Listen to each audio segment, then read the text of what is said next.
everyone, welcome to Rhythm of Money. In this video we will talk about why should you buy Apple stock. Don't forget to subscribe to the channel and like. Let's start. In its most recent quarter, which ended on December 26, the tech giant racked up record quarterly sales of more than $100 billion for the first time as iPhone demand rebounded and all of the company's other sales categories also churned out revenue increases well into the double digits. All that sales growth helped the company beat Wall Street estimates on its top and bottom lines, with total revenue topping $111 billion and earnings per share clocking in at $1.68. Apps grew by 35% year-over-year in its fiscal 2021 first quarter, which is astounding for a company of its size. Pros of buying Apple stock. One of the biggest things Apple has going for it is the company's tightly integrated ecosystem of products that work easily with each other and can be connected with the company's iCloud storage and computing service, says Stephen Lee, founding principal with Logan Capital Management.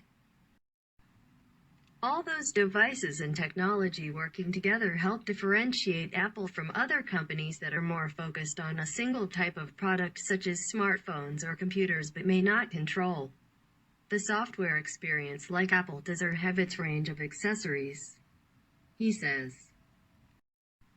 In the short term, Apple's shares may continue to benefit from the stay-at-home trade as questions arise about the speed of the vaccine rollout, if the economy will be subject to a double-dip recession, and whether President Joe Biden's planned stimulus might get watered down. Cons of buying Apple stock. Potential regulatory risk is hanging over Apple as its App Store has come under increased antitrust scrutiny. More broadly, Big Tech is facing increased political pushback as concerns rise about how much power companies like Amazon.com and Facebook wield. The App Store's 30% standard commission rate charged to developers seems to be the principal regulatory risk, Lee says. The company cut that rate in half for smaller developers, with annual sales of less than $1 million. T's crazy expensive, Bailey says. I would be worried. His firm holds a lower percentage of Apple shares than the market as a whole. Although there is probably a low probability for fundamental disappointments, Apple's high P/E ratio means there's room for pullbacks if adverse sentiment develops. The bottom line, should you buy Apple stock? Investors are probably wondering how to weigh Apple's expensive valuation against its status as a high-quality company with expectations for continued growth. For those who don't own any Apple stock, Bailey says the company is a good one to have in a portfolio.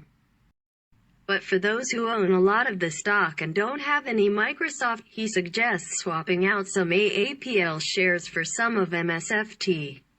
He sees Microsoft as a less expensive way for investors to capitalize on big tech growth. Thanks for watching. Hope to see you in the next video.